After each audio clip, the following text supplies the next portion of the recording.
Hello, ഇന്ന് ഞാനിവിടെ തയ്യാറാക്കാൻ പോകുന്നത് നമ്മുടെ കുട്ടിക്കൂട്ടങ്ങൾക്ക് കൊടുക്കാൻ പറ്റിയ ഏത്തപ്പഴം വെച്ചിട്ടുള്ള 2 റെസിപ്പീസാണ്. അപ്പോൾ നമ്മുടെ ഫസ്റ്റ് റെസിപ്പി ഒരു കായ്പോളയാണ്. അതുണ്ടാക്കാൻ വേണ്ടിയിട്ട് ഞാൻ ഒരു പാൻ എടുത്ത് വെച്ചിട്ടുണ്ട്. അതിലേക്ക് 2 ടേബിൾ സ്പൂൺ ഘീ ആഡ് ചെയ്ത് കൊടുക്കുക. അതിനുശേഷം ചോപ്ഡ് ബനാന 2 എണ്ണം ആഡ് ചെയ്ത് കൊടുക്കുക. ഇത് നല്ല പോലെ നെയ്യിലൊന്ന് വഴറ്റിയെടുക്കാം. ഫുഡ് കഴിച്ചു തുടങ്ങുന്ന എല്ലാ പ്രായത്തിലുള്ള കുട്ടികൾക്കും കൊടുക്കാൻ പറ്റുന്ന 2 റെസിപ്പീസാണിത്. ഏത്തപ്പഴവും മുട്ടയൊക്കെ നല്ല ഹെൽത്തി അല്ലേ? അപ്പോൾ നിങ്ങളെല്ലാവരും ഒന്ന് ട്രൈ ചെയ്ത് നോക്കാം കേട്ടോ. ഇനി ഞാനിവിടെ 3 മുട്ട ബീറ്റ് ചെയ്തെടുത്തിട്ടുണ്ട്. അതിലേക്ക് brown sugar 2 table spoon add ചെയ്ത് കൊടുക്കുക. പാം ഷുഗറോ കരിപ്പെട്ടിയോ എന്ത് വേണമെങ്കിലും നിങ്ങൾക്ക് ആഡ് ചെയ്യാം. നോർമൽ ഷുഗർ യൂസ് ചെയ്യാണ്ടിരിക്കുന്നതാണ് നല്ലത്. ഇനി ഇതിലേക്ക് 1/2 ടീസ്പൂൺ ഏലക്ക പൊടിച്ചതും കൂടെ ആഡ് ചെയ്ത് കൊടുക്കാം. ഇനി ഇതിലേക്ക് നമ്മൾ ഫ്രൈ ചെയ്ത് വെച്ചിരിക്കുന്ന ഏത്തപ്പഴം ആഡ് ചെയ്ത് കൊടുക്കുക. എന്നിട്ട് ചെറുതായിട്ടൊന്ന് മിക്സ് ചെയ്തതിന് ശേഷം ബനാന ഫ്രൈ ചെയ്ത നമ്മുടെ തവയില്ലേ, അതിലേക്ക് നമ്മൾ ഈ കൂട്ട് ഒഴിച്ചു കൊടുക്കുക. പഴം എല്ലാ സ്ഥലത്തും ഒരുപോലെ വരുന്ന വിധത്തിൽ ജസ്റ്റ് സ്പൂൺ വെച്ചൊന്ന് അറേഞ്ച് ചെയ്ത ശേഷം ഒരു 10 മിനിറ്റ് ലോ ഫ്ലെയിമിൽ മൂടി വെച്ച് വേവിക്കുക. ഇപ്പോൾ ഏകദേശം 10 മിനിറ്റ് ആയിട്ടുണ്ട്.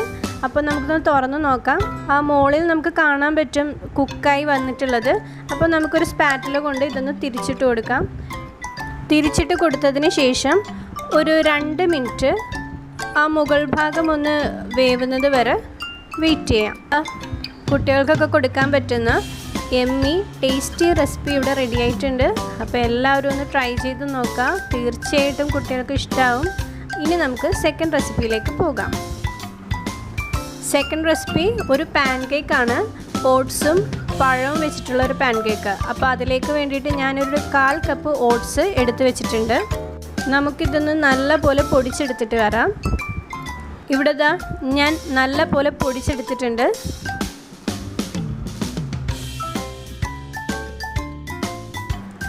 ഇതിലേക്ക് ഒരു പഴം നമ്മൾ ചെറുതായിട്ടൊന്ന് അരിഞ്ഞ് ചേർത്ത് കൊടുക്കാം.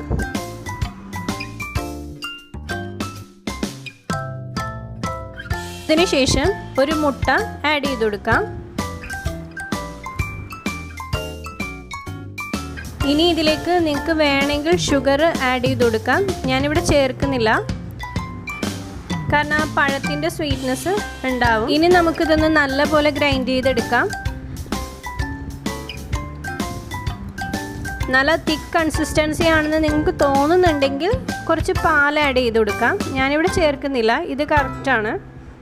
ഇനി നമുക്ക് ഒരു പാനിലേക്ക് ആവശ്യത്തിന് ഘീ ആഡ് ചെയ്ത് കൊടുക്കാം. എന്നിട്ട് നമ്മൾ നേരത്തെ ഗ്രൈൻഡ് ചെയ്ത് വെച്ചിരിക്കുന്ന മിക്സ് ഒരു സ്പൂണിൽ കുറേശ്ശെ ഇട്ട് കൊടുക്കാം.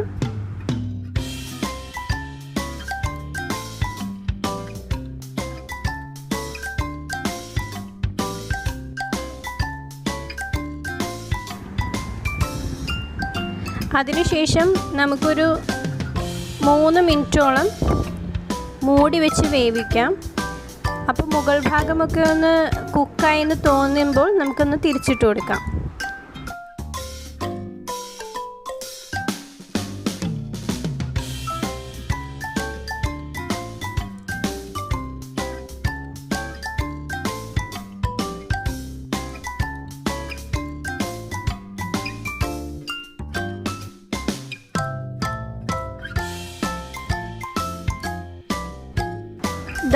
ഇവിടെ 2 വശവും നല്ല പോലെ കുക്കായി വന്നിട്ടുണ്ട്. നമുക്കിതൊന്ന് പ്ലേറ്റിലേക്ക് മാറ്റാം. അപ്പോൾ നിങ്ങൾ ഇത് 2 റെസിപ്പീസും എല്ലാവരും ഒന്ന് ട്രൈ ചെയ്ത് നോക്കുക. കുട്ടികൾക്ക് നല്ല ഇഷ്ടമാകും. അപ്പോൾ വീഡിയോ ഇഷ്ടമായാൽ ലൈക്ക് ചെയ്യുക, സബ്സ്ക്രൈബ് ചെയ്യുക, കമൻറ്റ് ചെയ്യുക. Thank you.